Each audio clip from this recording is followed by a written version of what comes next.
குழந்தைங்க நல்ல முறையில் வளர்க்கவும் தெய்வ வழிபாட்டில் சிறந்து வளரவும் பேரண்ட்ஸ் ஆகிய எங்களுக்கு தங்களுடைய அருளுரையும் நல்லாசியும் பொறுமை பற்றி சொல்லுமாறு தாழ்மையுடன் வேண்டுகிறேன்.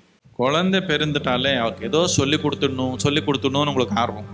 நீங்கள் ஏதோ ஒன்று சொல்லி கொடுக்கறதுக்கு முதல்ல நீங்கள் என்ன பார்க்கணுன்னா, வாழ்க்கை பற்றி உங்களுக்கு என்ன தெரியும், வாழ்க்கை என்ன, நீங்கள் செய்கிற செயல் எல்லாமே எதுக்காக செய்கிறீங்க, நீங்கள் சந்தோஷமாக வாழணும்னு படிக்கிறீங்க, சந்தோஷமாக வாழணும்னு தொழில் பண்ணுறீங்க, சந்தோஷமாக வாழணும்னு கல்யாணம் பண்ணிக்கிறீங்க, குழந்தை பெற்றுட்டீங்க, என்னென்னமோ பண்ணீங்க.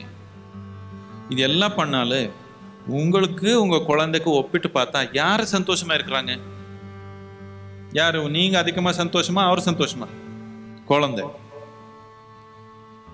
அப்படின்னா வாழ்க்கை பற்றி அவருக்கு அதிகமாக புரிஞ்ச மாதிரி இருக்குதா, இல்லை உங்களுக்கு அதிகமாக புரிஞ்ச மாதிரி இருக்குதா?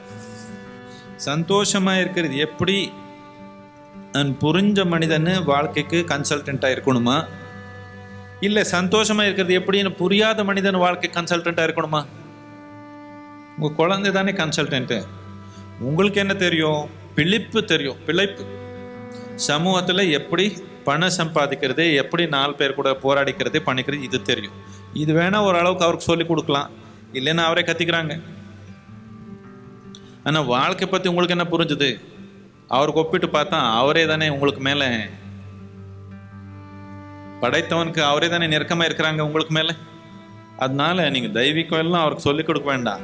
கொஞ்சம் நீங்கள் அவர் மாதிரியே கட்டுப்பாடு இல்லாமல் ஆடி விளையாடி பாடி கொஞ்சம் அவர் கூட இருந்தீங்கன்னா உங்கள் குழந்தை நல்லா வளருவாங்க. என்னத்துக்குன்னா நீங்கள் கெடுத்தலைன்னா அவர் நல்லா தான் வளர்றாங்க.